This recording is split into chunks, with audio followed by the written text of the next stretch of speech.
జై శ్రీరామ్. శ్రీమాత్రే నమః. శ్రీ గురుభ్యో నమః.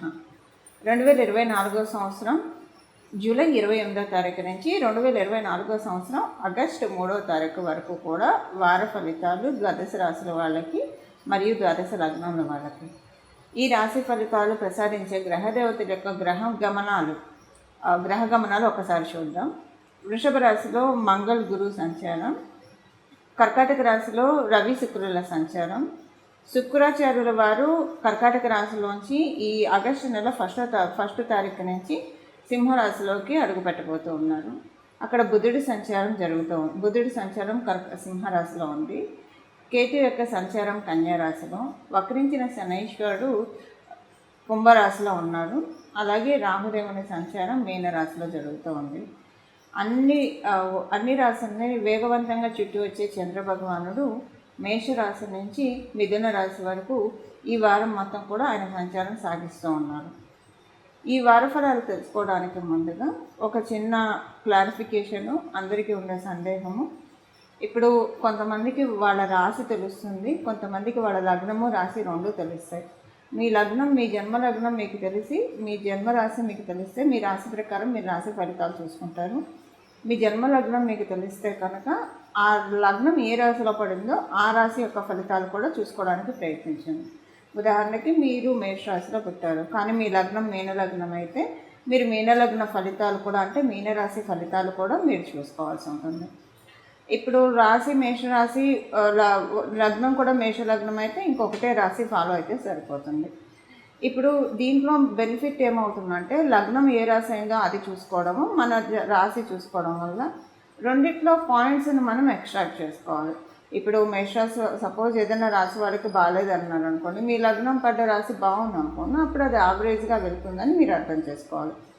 రెండు బాగుంటే చాలా బాగా ఉంటుంది, రెమెడీస్ చేసుకుంటే ఇంకా చాలా బాగా ఉంటుంది. రెండిట్లో బాగోకపోతే ఖచ్చితంగా రెమెడీస్ చేసుకోవాలని అర్థం.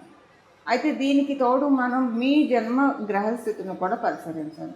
మీ జన్మజాతకం ప్రజెంట్ బాగుందనుకోండి, గోచారంలో బాగోకపోతే అది పెద్దగా ఇంపాక్ట్ ఏం చూపించదు, మీకు బాగుంటుంది. ఒకవేళ మీ జన్మజాతకం బాగోకపోతే గోచారంలో బాగుంటే అప్పుడు మీకు గోచారం మిమ్మల్ని కాపాడుతుంది, అంటే బాగోలేదు అన్న దాని నుంచి మిమ్మల్ని బయటపడేస్తుంది. జన్మజాతకము బాగాలేదు, గోచారము బాగాలేదంటే కొంచెం జాగ్రత్త వహించాలి. రెండు బాగున్నాయి అనుకోండి, మీ జన్మజాతకం బాగుంది, గోచారం బాగుందంటే చాలా బాగా ప్లస్ జరుగుతుందని చెప్పి అక్కడ మీరు నోటీస్ చేయాలి. సో మీరు కొంచెం మీ పనులు వేగవంతం చేసుకోవడం, ఉద్యోగానికి సంబంధించిన ట్రయల్స్ కొంచెం ఎక్కువ వేయడం, ఏ సబ్జెక్టు నేర్చుకుంటే ఇంకా మీరు ఉద్యోగంలో వెల్వర్స్ అవుతారా అలాంటివి, వ్యాపారస్తులు కూడా ఫోకస్డ్గా వర్క్ చేయడము, ఇలాగా మనం పనిచేసే మనం చూస్ చేసుకున్న ఫీల్డ్స్లో ఎక్కువ అటెన్షన్ గ్రాప్ చేస్తే సమయం బాగా ఉన్నప్పుడు ఎక్కువగా మనకి ఫలితాలు రావడానికి అవకాశం ఉంటుంది. అందుకే కదా దీపం ఉండగానే ఇల్లు చక్క పెట్టుకోవాలని మన పెద్దలు ఎప్పుడు చెప్తూ ఉంటారు. సో అలా జన్మజాతకము బాగా ఉండి గోచారము బాగా ఉంటే దీపం ఉన్నప్పుడు ఇల్లు చక్క పెట్టుకునే సమయం మీది అని మీరు గ్రహించాలి. మీ పనులన్నీ కూడా మీరు ఫాస్ట్గా చేసుకుంటూ ఎక్కడా కూడా జాప్యం చేయకుండా చేసుకుంటూ ఉంటే చాలా బాగా ఉంటుంది. ఇప్పుడు మనం ద్వాదశ రాశుల వాళ్ళకి రాశి ఫలితాలు ఏ విధంగా ఈ వారం ఉండబోతుందో ఒకసారి చూద్దాం. ఈ వారము గోచార గ్రహస్థితిలో ఒక విశేష అంశం ఉంది, అది ఒకసారి మనం పరిశీలిద్దాము. రాహువు నుంచి కేతువు మధ్య 7 గ్రహాలు ఉన్నాయి. అంటే శనీశ్వరుడు ఒక్కడే బయట ఉన్నాడు. మంగళ్, గురు, చంద్రుడు, రవి, శుక్రుడు, బుధుడు, వీళ్ళందరూ కూడా ఈ గ్రహాలన్నీ కూడా రాహు కేతు యాక్సెస్లో ఉన్నాయి. అంటే రాహువు నుంచి కేతువుకి మధ్యలో గ్రహాలన్నీ ఉన్నాయి, 6 గ్రహాలు ఉన్నాయి. శనీశ్వరుడు ఒక్కడే, ఆయన విడిగా కుంభరాశిలో ఉన్నారు. సో కేతువు నుంచి రాహువు మధ్యలో గ్రహాలన్నీ ఉన్నాయి. రాహువు నుంచి కేతువు కానీ కేతువుకి రాహువుకి మధ్య యాక్సిస్లో 6 గ్రహాలు ఉన్నాయి.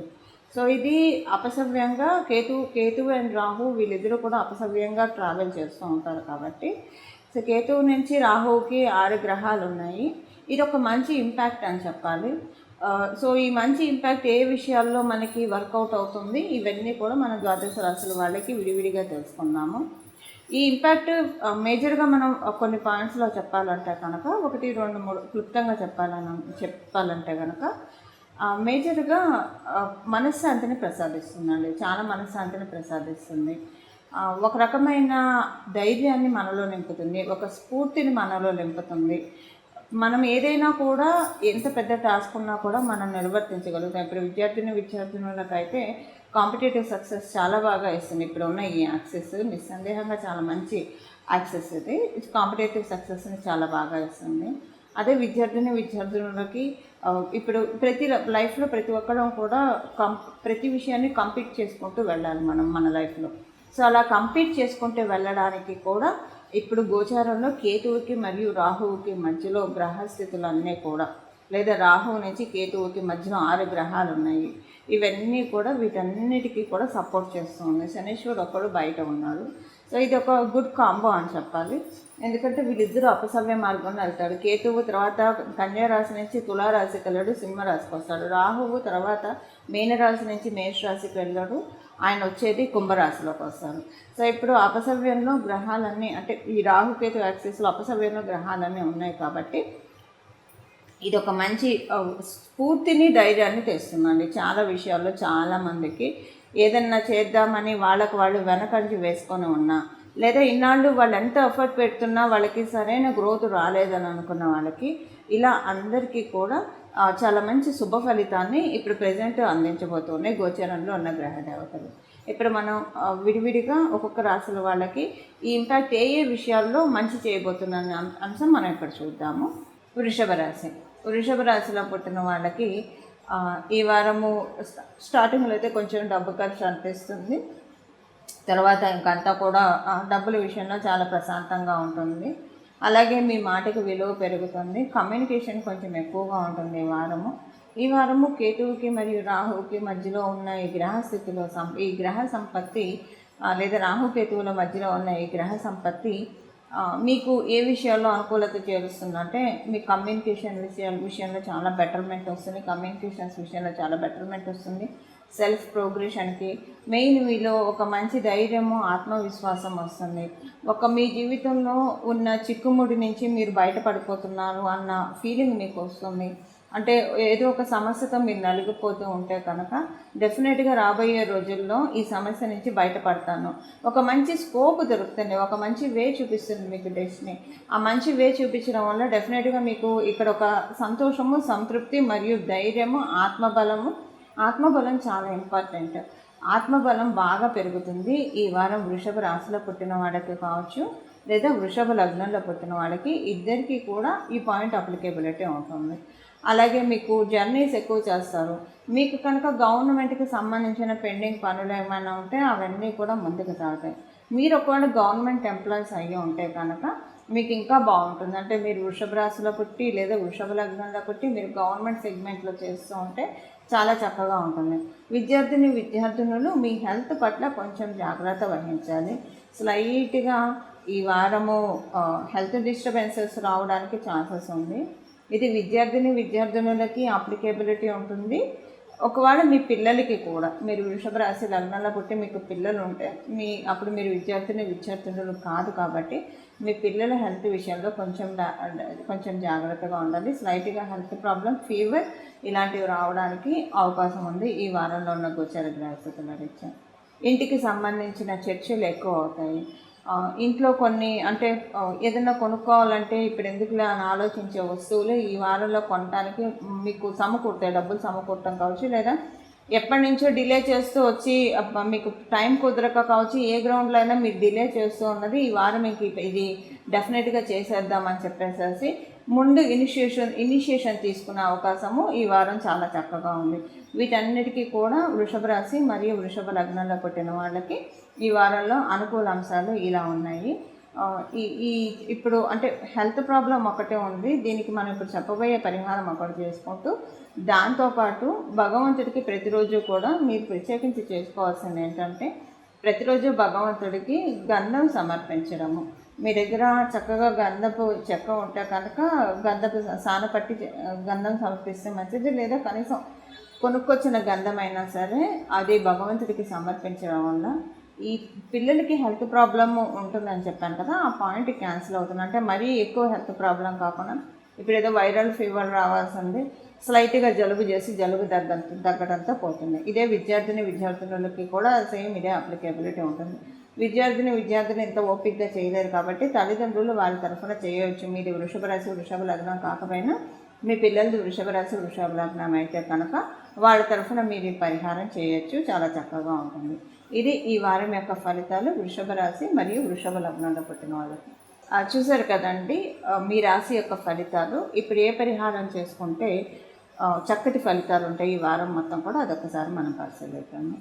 ఈ వారం మొత్తం కూడా ద్వాదశ రాశుల వాళ్ళు మరియు ద్వాదశ లగ్నాల వాళ్ళు కేతు భగవానుడు అసలు యాక్చువల్గా డిటాచ్ చేస్తాడు మనకు అన్నిటి నుంచి. కాకపోతే ఇప్పుడు కాలగమనంలో ఒక రకంగా కాలామృత యోగంలో ఆయన మనకి ఫలితాన్ని ఇస్తూ ఉన్నాడు. కాబట్టి కేతు భగవానుడు ఇచ్చే ఫలితాన్ని మనం అందుకోవడానికి గణపతి యొక్క పూజ, గణపతి యొక్క ప్రార్థన మనం చేయాలి. గణపతి యొక్క పూజ, గణపతి యొక్క ప్రార్థన ఎలా చేస్తారు? గణపతికి సంబంధించిన నామాన్ని చదువుకోవచ్చు, లేదా గణపతికి సంబంధించిన స్తోత్రాలు చదవచ్చు. అలాగే గణపతికి గరికమాలతో పూజ చేయొచ్చు, లేదా ఈ వారం మొత్తం గణపతి ఆలయానికి వెళ్ళి రావచ్చు. ఇవన్నీ కూడా కన్ఫ్యూజను. గణపతికి సంబంధించిన ఏదైనా ఒక నామం పట్టుకుంటానంటే గణేశాయ నమః అనో, గజాననాయ నమః అనో, ఇలా ఏదైనా మనం జపించవచ్చు. కానీ మెయిన్ ఏంటంటే ఈ వారం మొత్తం కూడా గణపతి ప్రార్థన చేస్తే కనుక చాలా బాగా ఉంటుంది. గణపతి ప్రార్థన చేయడం వల్ల అందులో కేతు భగవానుడు ఇప్పుడు ఉన్నది కన్యారాశిలో. ఈ కన్యారాశిలో ఉండడం వల్ల ఇంకా ఎక్కువ ఫలితాలను మనకి ప్రసాదిస్తాడు. అయితే గణపతిని ఏదైనా ఒక నామంతో జపిస్తే బాగుంటుంది. ఆ నామం ఏంటి అది చెప్పండి అన్న సందేహం మీకు తలెత్తితే కనుక గజాననాయ నమః, గజాననాయ నమః, గజాననాయ నమః. ఈ నామాన్ని మనం ఉదయాన్నే కూడా లేస్తూ గణపతి చక్కటి ముఖార విందాన్ని చూస్తూ ఎవరైతే గణపతి వంక చూస్తూ గజాననాయ నమః, గజాననాయ నమః, గజాననాయ నమః అనుకుంటారో వాళ్ళకి ఐశ్వర్య ప్రాప్తి ఉంటుంది. ప్రతిరోజు అనుకుంటూ వెళ్తే ఐశ్వర్య ప్రాప్తి ఉంటుంది. ఇప్పుడు ఈ వారం మొత్తం కూడా గణపతి యొక్క ఇప్పుడు నామానికి ఎలాంటి తప్పు ఉండదు. మీరు ఆడవాళ్ళు అయితే పీరియడ్లో ఉన్నా కూడా మనసులో నామజపం చేయొచ్చు. మీరు అశౌచంలో ఉంటే 1 year అశౌచంలో ఉన్నా కూడా నామజపానికి ఎలాంటి తప్పు లేదు. ఇది మనం అంటే బీజాక్షరాలు లేదా ఓంకారం చేర్చట్లేదు కాబట్టి కేవలంగా నామజపం ఎప్పుడైనా చేయొచ్చు. అందుకే మనకి పేర్లు కూడా అమ్మవారి పేర్లు, దేవీ దేవతల పేర్లు, లేదా భగవంతుడి పేర్లు ఇలా పెడుతూ ఉంటారు. రామ అంటారు.